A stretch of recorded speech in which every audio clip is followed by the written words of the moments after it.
Hello and welcome to the Monster Mechanics Podcast, where we take creatures of myth and media and see how they can be improved. I am your host, Scott Paladin, and with me as always is the turner to my hooch, Zach Jaquays. What are we talking about today, Zach? This week we're talking about Mogwai. So we're saying Mogwai specifically because we want to talk about the movie monster of the movie Gremlins and Gremlins 2, I guess. Although I haven't seen Gremlins 2 in a long time, so we're going to restrict ourselves a little bit to Gremlins 1. I actually still haven't seen Gremlins 2. Yeah, that's fine. So if you haven't seen Gremlins, which you should, it's a good movie. It's a kind of a splatter comedy from the 80s. There's this little furry creature called a Mogwai that a dude gets from a pretty racist depiction of a Chinese curio shop at the beginning of the movie. Mm-hmm. And he's been given some very specific rules. Don't feed it after midnight. Don't get it wet. And they are hurt by sunlight. Those 3 rules are it. So he takes it home and he gives it to his son. And over the course of the movie, all 3 of those rules get broken to varying effects. And it turns out that when you get them wet, they bud. It's a gremlin bloom. Little egg sacs pop. Yeah, little egg sac, little polyps fire out of them and then grow into new Mogwai. And if you feed them after midnight, then they turn into the gremlin, the adult form, I guess, like the evil form where they become all scaly and gross. And then they start running around the town and killing people. And then it turns out that the bright light is used to kill several of them. And then I think they blow the rest up in a theater. And it's a weird movie, and man, the Gremlins do not make sense. Like Mogwai as a species, like this is some buck-ass wild rules, and I think there's room for us to do some stuff with that. Yeah, I think so. I feel like the first, and the thing that's like bothered me even before I saw the movie, because I knew the rules, like it's kind of a cultural touchstone. When you grew up in the 80s, you know about Gremlins, you know about the rules for them. But like don't feed them after midnight bothered me even as a child, because like when is it no longer after midnight? We need an end date. Like if it's specifically between like midnight and sunrise, is that the rule? Or that seems kind of like an arbitrary thing, right? Like why is it midnight specifically? Mm-hmm. That's so stupid. There's a theory that I've read around the internet, which was interpreting that as a sort of vague reason to not feed them in the middle of the night, because if you like, they are hurt by a sunlight. And so they're at their greatest amount of power and therefore can change into their adult form if you feed them in the middle of the night. And the way that people seem to have described that is after midnight, which is dumb. I don't think that works. If you're going to say don't feed them in the middle of the night, I think that should be actually the rule. So I had an idea for how to make that make a little bit of sense, which is along the same sort of lines, which is that it's a little bit like the axolotl, what we talked about a few episodes ago, where they can pupate from their juvenile form into their adult form if certain conditions are met. And so what they need to have is a large caloric intake that is separated in time from being exposed to sunlight. So after the sun goes down, you have a few hours where you could totally just safely feed them.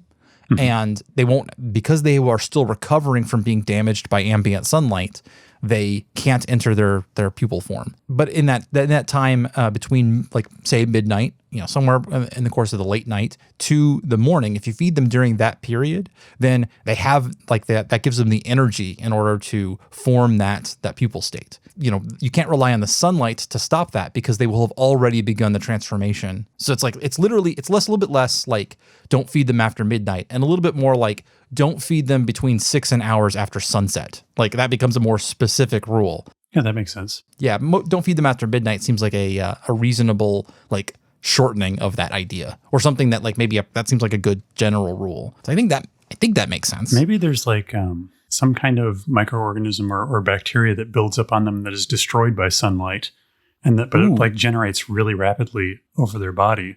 And so like as soon as like the lights are out, like that starts building up, and like if there's enough of that on them, by the time they start eating, like they go into that sort of that metamorphosis stage. I like the idea of the layer of bacteria. Maybe that actually interacts with the don't get them wet problem. Like, so even in the movie they call out like don't feed them, like don't give them water even to drink. Apparently will cause them to reproduce. But like we see it, there's a scene literally where a dude drops a single drop of water onto a gremlin's back, and it explosively fires like a chunk of flesh out of its back, which then turns into another Mogwai. That's fucking weird, right? Like, well, and the other thing is like snow doesn't appear to follow the same rules there, which exactly bothered the hell out of me when I watched it. But and like they eat fried chicken at one point, like on screen, and they don't reproduce from that. And like meat is mostly water. Like there is like 50% water in that. So the rules of water versus not water is really weird to me. And then like in that final scene when what was the you're thinking of Stripe. Yeah, when Stripe's like about to plunge his head into the fountain and he's just getting splashed by it and he's building up to it, but he literally sticks one index finger into the water and it like starts like causing him to start to reproduce.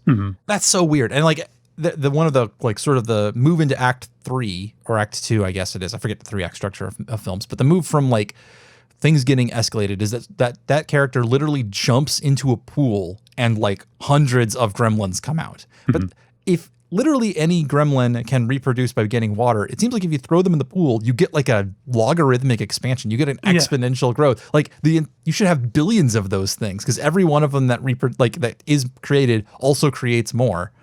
And like that is the water like consumed in this process? Like it doesn't seem otherwise, to be. If that's the case, like just when does it stop? Yeah, like could you throw them in the ocean and end up with the entire world's surface covered in gremlins? I mean, that'd be a very real reason for that warning of don't get them wet. Yeah, I guess maybe you could argue that maybe salt water wouldn't trigger the same trick. And maybe actually that could explain some of the other things too. Like maybe Gatorade wouldn't work because it's got salts and sugars in it, and like that's why like orange juice maybe wouldn't work. Like it's got to be pure water. I don't know. I still don't like the fact that like you get them wet and like within minutes there's another full-grown Mogwai. That violates all kinds of like conservation of mass. Yeah. So I think we could make that work though by scaling it back just like to a more reasonable level. Maybe like the Mogwai are like Suriname toads, and they just have like all their young just embedded in their skin. And like they're also like sea monkeys. Yeah. Where as soon as you get them wet, they just expand into being. So what I'm thinking is maybe they're in their natural environment, there's a dry season and a wet season. So there is a period of time where they're living in like a desert where there's just no flowing liquid water. But then there's a season where they are the place floods and you get huge rivers of flowing water and you get torrential rainstorms, monsoons or something like that. And that's the period of time when they are supposed to like reproduce and raise their young because that's when all the food and water is available and resources are easier. So they, like you said, like Suriname toads, they have little eggs built into their skin, like embedded there. And it's literally just the triggering of getting wet consistently. And maybe you have it where it's not just a single drop of water will create will hatch an egg, but it's like if they're in a wet, moist environment for a long period, for a week or so, then they start hatching. And that's a much more reasonable biological explanation for why that would happen. If you like keep them in a terrarium that's all dry with no flowing water, they're never going to enter that reproductive state. They're only just going to like hang around and be, stuck in their dry season version. And then during the wet season, they like, get exposed to a lot of moisture and they hatch the egg sacs out of their backs. That seems actually completely reasonable to me.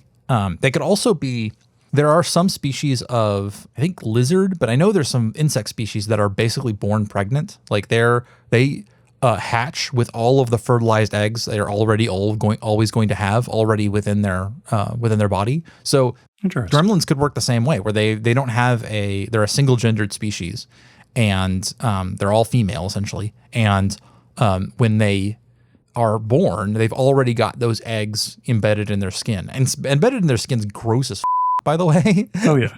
We didn't put a trypophobia warning on the beginning of this episode, but maybe we should, because that is the Suriname dove is the thing that sends my guts flowing up the back of my throat. Like I hate that. They're awful to look at. Yeah. Well, naturally we're going to link it in our show notes, a video of course, of some of that coming out. If I can stand to confirm that it's the right video, because that one really throws me. I guess, that maybe that wet season, dry season dichotomy might also explain the two appearances. Like, because we've got the Mogwai, the like cute little furry guys, and then you have the gremlin form, which they're able to advance to later. And that one, maybe one of those is more suited to one of the two environments. Like the furry one is maybe I don't know. Maybe the furry one is the dry season creature because the fur acts as a good insulator. And so it's actually pretty good for both hot and cold temperatures, allows them to regulate their internal temperature better. And like it helps them stay warm during the very cold desert nights, and it helps them, they may have something else for cooling themselves down during the day, like a dog panting or something like that. Because there's lots of like camels are furry and stuff like that. So maybe that's the dry season variant. I could see that. In the natural environment, what happens is they go through a single season of the dry season. They are already pregnant, so then the wet season comes and they start reproducing, and they produce more of the little Mogwai. In this sense, where I guess we're thinking of them as having little babies that don't grow up in like 10 minutes the way they do in the movie. They probably have maybe an entire season of having to care for their young, and during that time, they're eating a lot more because it's the wet season, and so there's a lot more food, and so they're eating large amounts of calories at night, and that's what causes them to turn into their adult form, which is the gremlin form, the one with no fur and lots of or very little fur, because like, Stripe still has a mohawk.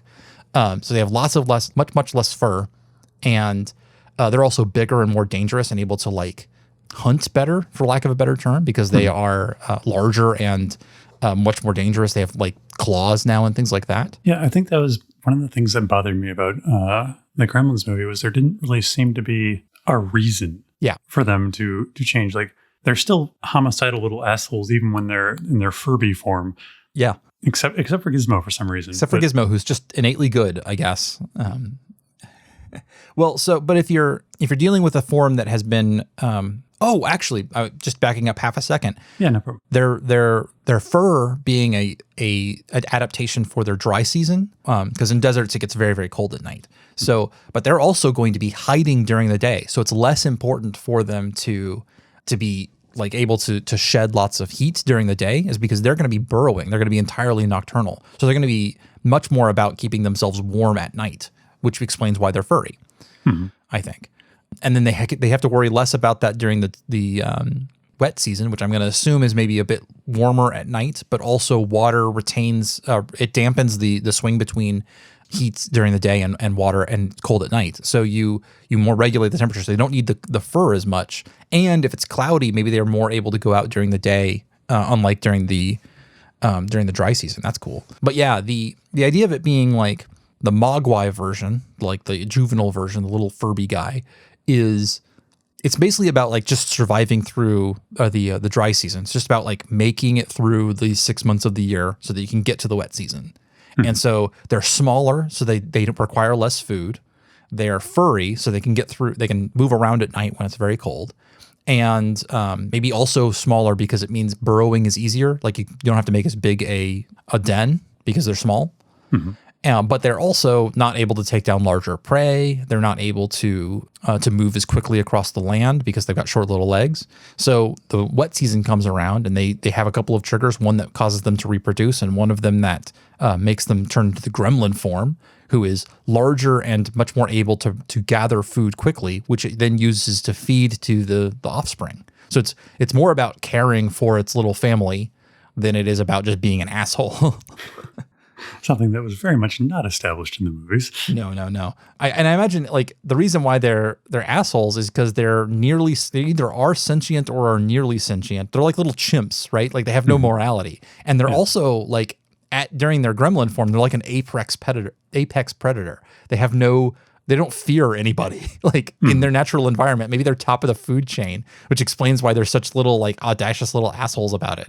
I wonder if there's something to follow with them being like reverting back to like their Mogwai form at some point. Like if they aren't able to maintain high enough calorie intake. Otherwise, like I would imagine like their life cycle would last like basically one season. I was thinking that it might be like they could act a bit like salmon, where like they're meant to make it through 1 year and then back to the mating cycle, the wet season when they do all of their reproduction, and then the gremlin form isn't able to sustain through the dry season, and so they might actually just die off.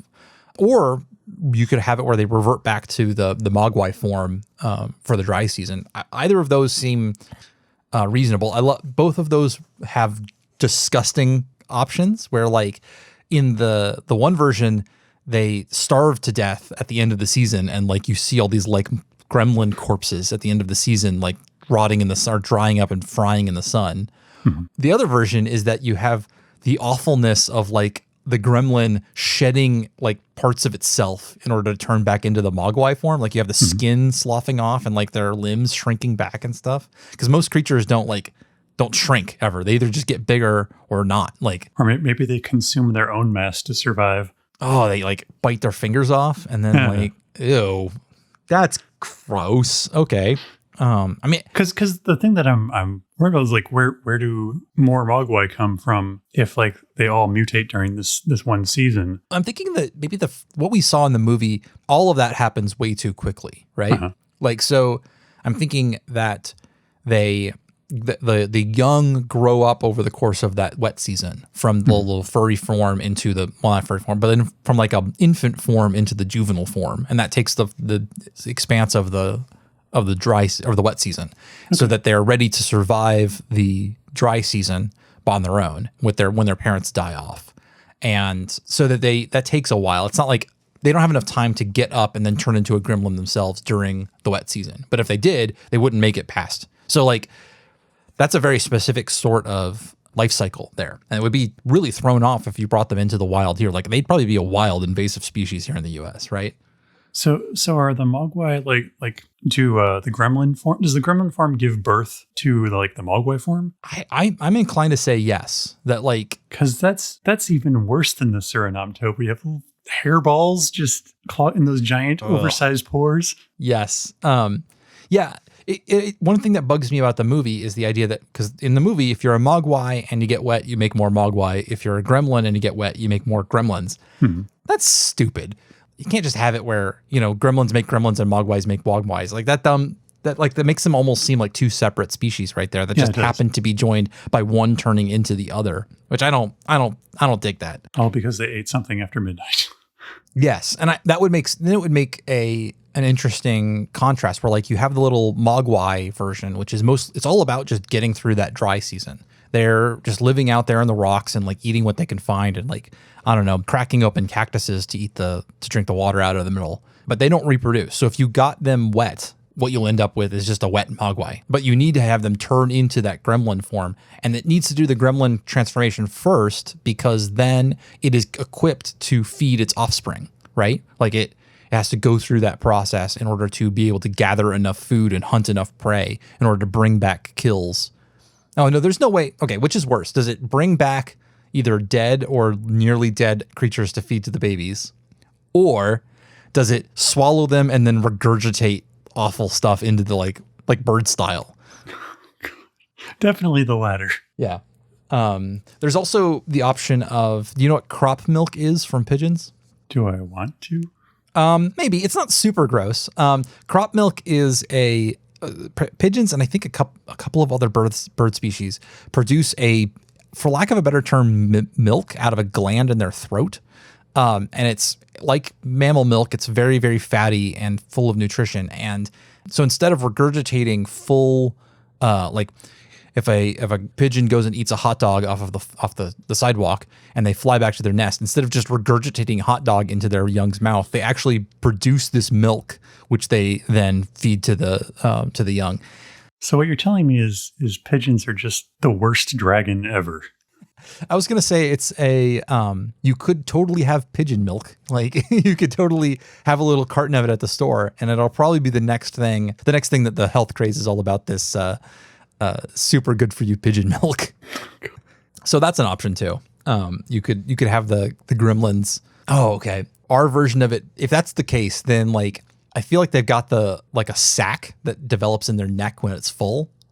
Like obviously the Mogwai don't ever need to do this because they're never going to feed young, but like the gremlins, as they're like going out and gorging themselves on food and converting that nutrition into crop milk, they end up with this big like, they're just like getting a giant goiter under their necks. Yeah, exactly. A goiter, or I was thinking like the inflation from like a pelican can do, or like a toad when they're gonna croak. You got that big bubble that like flops around as they move, and like you can see that it's like filled with like a gelatinous. Oh, I hate that.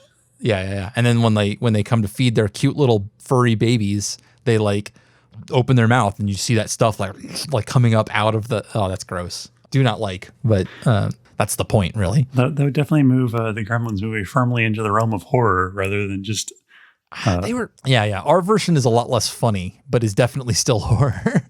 Yeah. Okay, complete aside about the Mogwai and the Gremlins themselves. What the f*** was up with the inventor subplot of that movie? Why the hell is the dad an inventor? And they like keep showing off how shitty all of his inventions are. And like, I cannot understand what the structure of the why that is added into the structure of the movie. I feel like it was just like a way for them to have like elaborate mousetrap style, like destruction of the Gremlins themselves. Yeah, because they do throw one in a juicer at one point, but it like they just put one in a regular old microwave as well. You don't need to like, and like the juicer, you could have totally just used a like a blender or something. Like I'm not quite down on that, although. It is hilarious to me that it opens with a film noir style narration and like where the inventor dad is like walking around in a fedora and trench coat on a like dingy city street, and it's being narrated like he's Philip Marlowe. They really had a hard time settling on a tone for this movie. Yeah, not to be outdone by the scene where they're in like a toy store and the main character is hanging out with that girl that he wants to bunk, and she just like randomly tells him a sad story that has a punchline about her dad dying. By the way, we should have said earlier, we're going to spoil the whole of this goddamn movie, by the way. Yeah. I mean, I feel after about 30 or so years, you've got your window of opportunity there has firmly shut. Yeah. The statute of limitations is long gone, but anyway, so they're in a toy store, I guess, looking for something to fight the Gremlins with. And he asks her, because this is a stealth Christmas movie, by the way. This all happens at Christmas. And he's asking the girl, like, why she doesn't like Christmas. And she tells a story about how her dad was going to go down the chimney as Santa Claus, got stuck and died. And that they found out on Christmas. And it ends with the line, and that's why I hate Christmas. And it's like, why did you tell this story in this way? Why is this story in the movie at all? It's never brought up again. It's like, you could have just dropped the whole thing from the edit and it would have been fine. But they're like, no, we got to keep that weird ass Christmas Santa death story in here. Yeah. Yeah. If you can't tell, this movie does have some structural problems. It's fun. I would recommend seeing it, if only so that you understand what's going on in the rest of the world. But like, it's a ride. Okay. Back onto our bullshit about making gremlins into a more reasonable species. So how would these new gremlins feature into the same sort of story? Like, could we make, obviously our version of it's probably not going to be a comedy because it takes itself just a little too seriously. But like, how do these creatures interact with a story? If you wanted to tell them, bring them into like a movie or a short story or something like that. Like, I feel like the invasive species angle is the way to go with it. Yeah. Like, kind of like the stories of like people getting like pet alligators and then flushing them down the toilet, and now there's giant alligators in the sewer. You've kind of got like kids who get these Mogwai for Christmas or whatever, and then like decide, oh, this is more of a hassle than I was willing to put up with. Release them into the wild, or they just escape or something like that. We're like, because they're relatively intelligent, so keeping a handle on them would be kind of difficult. If they can drive tiny cars, which is a thing that happens in the movie, then obviously they can work out door handles and cage latches and things like that and get out. And also learn to play poker, apparently. So clearly very intelligent creatures. Yeah, like I said, they're smarter than chimps. Like, they're more like, I don't know if you can compare them to dolphins even. They're just a little bit dumber than humans, as is evidenced by the fact that they did not. I mean, I don't even know that that's fair. They just don't have the experience to build on that humans do. So, okay, maybe they're from an environment that has a very clearly defined dry season and wet season. So there are places in Africa that are like this. There's places in, I think, the Indian subcontinent that's like that as well, where you have this dramatic difference. So we're imagining them as having been brought in and like given to a child, or a subset of them, like a population is brought in.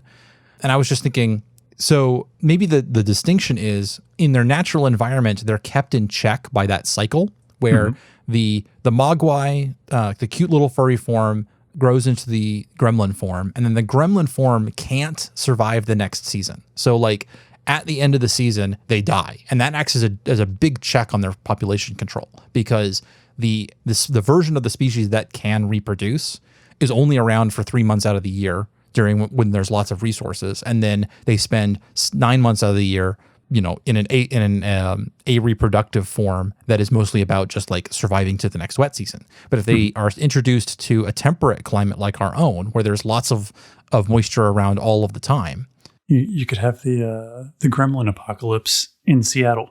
Exactly, or I'm thinking it's like it's like the rabbit wars they had to fight in Australia, where like you introduced rabbits to an environment where they didn't have a lot of natural predators, and you end up with like fields of rabbits, like literally like these just huge masses of uncontrolled species. And it's like that, except gremlins, who are much more dangerous and like threatening than rabbits would be. As an aside, can we just mention that it's weird that Australia has had at least 2 wars against animals, and they lost one of them? Yeah, they lost the emu war for sure. Yeah, man, there's a whole thing about like introducing invasive species into Australia as like a giant case for why you should never allow that to happen. But yeah, so like if these things get out, because there's lots of water in the environment and comparatively more animals for them to eat, because we're assuming they're predators, I'm just deciding, they spend a lot more time in that adult form, and that adult form it's born with lots and lots of egg sacs embedded in its skin, so it just keeps reproducing. And over the course of like maybe even just a single 3-month period, 4-month period, they're increasing exponentially, and they're like, their population just skyrockets, and they're all these dangerous little creatures. And so like you could imagine a town being absolutely beset by these creatures over the course of a season. That would be really cool and very scary. Yeah, like I think in this case, like maybe because like their life cycle is generally like so short, like their upper limit on like size, aggressiveness, cleverness is never really discovered. But because they can survive so long in like these densely populated places where there's tons of calories available, like they can just become more and more dangerous and more numerous. Yeah. And they get like bigger and like they get more experience, so they get smarter over time. Like I've already talked on the podcast about watching the extermination of pigs videos on YouTube, and them talking about how like you can catch the pigs in a kind of trap once. Like if you catch like a couple of them in the trap, that's not good enough, because then the ones that survived will never go near it again. And you can imagine that gremlins being the same way. Like if you don't catch all of them, then whatever worked the first time doesn't work the second time, because they've learned.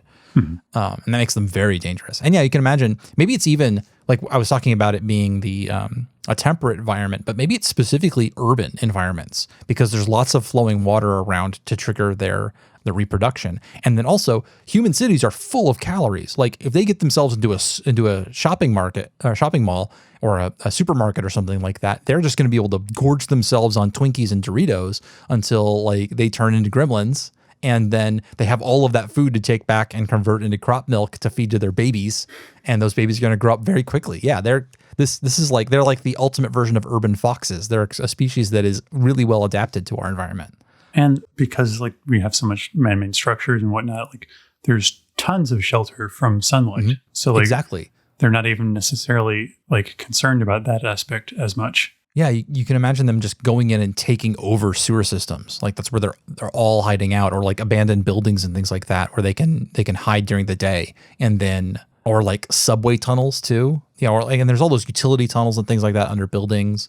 That would be a perfect environment for them. So in a way, we inadvertently created an incubation chamber for the gremlins that they can travel out exponentially. And I guess that explains why like it's almost a controlled outbreak at that point. Like you'll lose an entire city to these creatures possibly, but then like they're going to have a hard time moving from that city into like the next one or something like that, unless they like stow away on a truck or something like that. And so you can imagine like checkpoints coming in and out of a infested city where they're like blowing flamethrowers underneath the undercarriage of the semi trucks and like checking through all of the contents and things like that. Checking for Minox and Mogwai.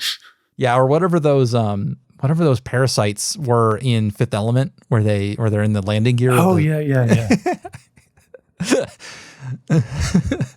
Yeah, I love that. Like they're just like tentacly like koosh balls, basically like alien koosh balls. Maybe that's so one of the things we have an alternative form for their survival too, which is like or their spread, which was I had been thinking that little Mogwai need to be raised. Like they have a hard time surviving on their own.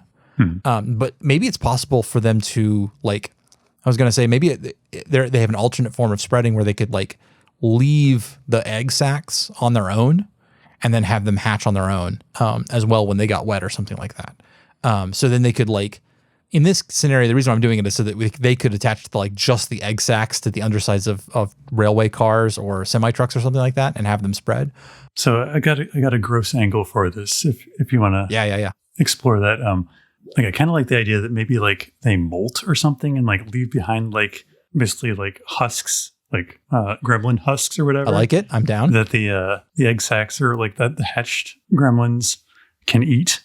Yes. Oh, that's cool. Okay, so maybe that's a Okay, so maybe if we're gonna drop the idea of them raising their young, and instead it's just about like getting as many calories during the course of the wet season as possible. And they're just trying to get as big as possible because as they get bigger, they molt more and more. Like every time they like a crab or a lobster or something like that, or a reptile, as they grow, they have to shed their skins in order to get bigger. And every time they do that, they leave behind a cache of both nutrients, but then also just the eggs, because we said they were embedded in the skin. So if they're able to, like under normal circumstances, like a lean year, maybe they'd get to molt once. And on like a boom year, when there's lots of rain and lots of creatures for them to eat and they do really well, maybe they'd molt 3 or 4 times. But if they get into an urban environment, they can do it almost continuously. Like it just happens over and over again. And you have these little like, and then they become insidiously hard to get rid of in infestation because you catch an adult one, you also have to catch all of the little caches of egg sacs and skin resources that it's left behind. Oh, that's awful. Yeah. And if you don't catch all of those, in a couple of weeks, you're just going to get more of them back. How does humanity deal with an infestation like this? We've talked about having like checkpoints. I definitely like the checkpoint idea because like you have to go through everything and look for gremlin skins. You know, these molting remnants. I wonder if there's a way for like, you could also imagine like UV weapons, like because I'm imagining if we haven't talked about it very much at all, but if they're harmed by bright light, that it's almost certainly the high concentrations of UV light that's in sunlight that is damaging to them. It's the same thing that gives you a sunburn, and so it's not hard to imagine a creature with a cellular structure that is very susceptible to UV light. And so it like literally, unlike us where, we get a sunburn after 10 minutes, it's literally more like they walk out in the sun and they're something about their biological structure starts to break down quickly. And so you could imagine like exterminators walking around with big old LED powered UV spotlights and like shining them up in your attics and stuff, or even like you could have them installed in places where humans aren't normally. Like you could have them in your crawl space or in your attics or something like that, where you like literally every once in a while you have to turn on the UV lights in all of the like parts of your house in order to like clear out the infestation. That's really cool. And then like people have to pay a lot of attention because like we mentioned it before, I think maybe they're a little bit more capable of surviving on like a cloudy day. So like people sort of rely on bright sunny days to keep these things in check a little bit because it means they can't move around as much during the day.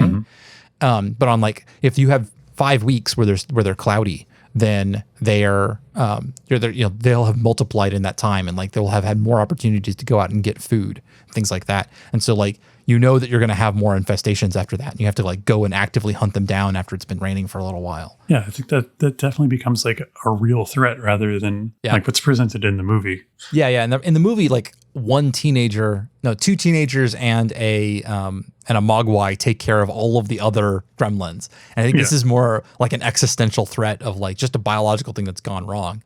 And if they're nearly sentient, you can also imagine like this huge moral problem with the humans being like, dude, these things like scream when we kill them. Like, and like some of them cry and like call out the names of their dead friends. Like, this is really hard to like, this takes a psychological toll on us.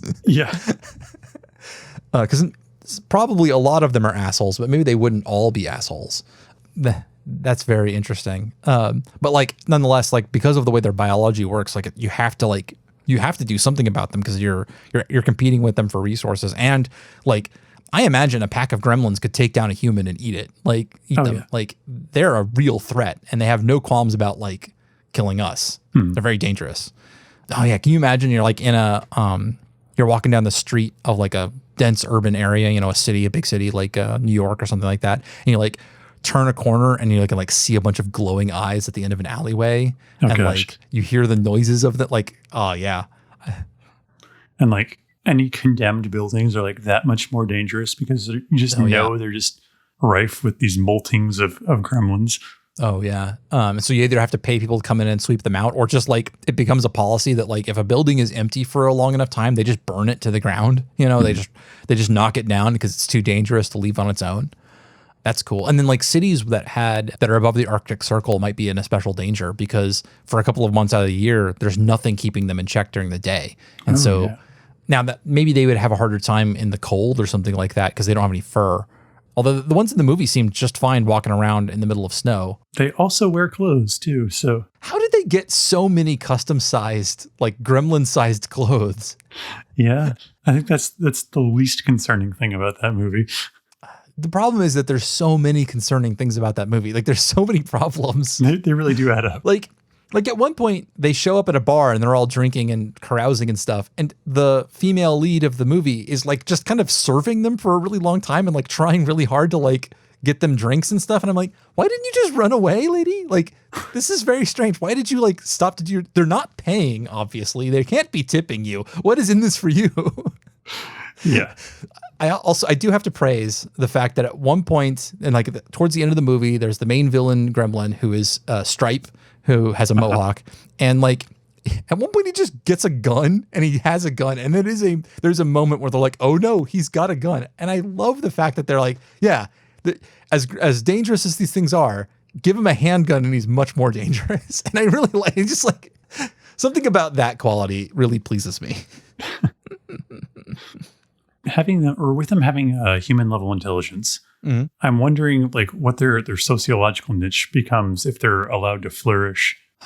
I mean, it kind of, obviously, if they're as varied as humans, then like they're just people and like they could do anything they want and they could have nations and things like that. Mm-hmm. I wonder if, because they're not it really depends a lot on how social they are amongst themselves. Like if they're loners and they don't like other gremlins, then it's really hard for them to like develop a society. And it also means that they're going to be very much inclined not to trust humans as well. Like any other creature, like they don't have any of the mechanisms that are built into their brain to help them cooperate. Like we've got a bunch of stuff in humans that are like, we are meant to find other humans and like cooperate with them. We don't always do that, but like we have things like empathy that are built into our brains that are like there for us to like, oh, I like you, I know you, you are like me, therefore I am going to have some feelings towards you. And that could be, that's not completely universal, but it is part of us. And so you can imagine that a species that never does that never works together, never builds a tribe, never lives as a family, might just be completely incapable of it. And like, they're all little sociopaths, you know, like they're complete little psychos. And that would explain their behaviors because they have none of those inclinations. In which case they like a society of sociopaths doesn't work. Like they can't work. If they can't work together like that, then they're not going to form a society. They're not going to form a civilization because they're just never, and that requires more than one person to do. And they're just incapable of working as groups. That's that I'm not sure they would have a sociological niche in that case. They would just be these little. I do kind of like the idea of them as more of an infestation rather than a society. Yeah, and you could have, and there's probably are stories to tell because you can't imagine that that they're all exactly alike. Like this may be a thing where it's like if you, God, this comes into some territory that maybe is problematic, but like if you were to raise one in a society where you could teach it like things like empathy and stuff like that, and it might have a hard time learning, it might develop into a more cooperative individual. And there's like, I don't on the one hand, I don't want to say like these things are all doomed. If they're sentient creatures, they're not like necessarily doomed by their own blood to be evil, because that kind of has some problems to it. But also like if they're a biological species that really was innately different in their brain construction than ours, they really might be like severely unlike humans. You know, like they might have things that make them incompatible with, you know, with each other and with us. So I'm not sure. You have to, as an author, you have to figure out where in that line, where in that gray area you wanted to fall, or if you wanted to avoid it entirely. Yeah. we definitely don't want to get deep into the discourse about like innately evil races from D&D and stuff like that again. Oh yeah, that's a minefield for sure. Oh yeah, and not something that we're necessarily qualified to do a lot of talking about is the real issue. As two white guys, which Yeah. And well, I think we've got a pretty a much more reasonable version of these Gremlins. Obviously, ours is not going to be a horror comedy. I think it's going to be a straight up like infestation horror. Mm-hmm. It's going to feel a lot more like a zombie apocalypse movie than anything else. Yeah. But it does solve some of these like innate problems. Oh yeah. I think there's definitely a little more structure to the way Mogwai work in this version. Yeah, and really just it's most, and it wasn't about changing anything fundamental about them. It's really just about like pulling the levers back a bit, which obviously the way that they were shown in the movie was all about the making that movie work in the time frame and in the format they wanted it to. But it's not a completely unreasonable idea if you just like I said, pull everything back, pull those levers back so that it's much more reasonable. Well, that's great. I guess in that case, we're done. So bye. All right. Till next time.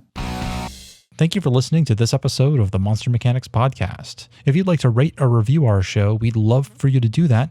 You can do that on Podchaser or on the iTunes store. If you rate us on iTunes and you're not in the US, Great Britain, or Australia, let us know so that we can go check that out. We'd love to hear them.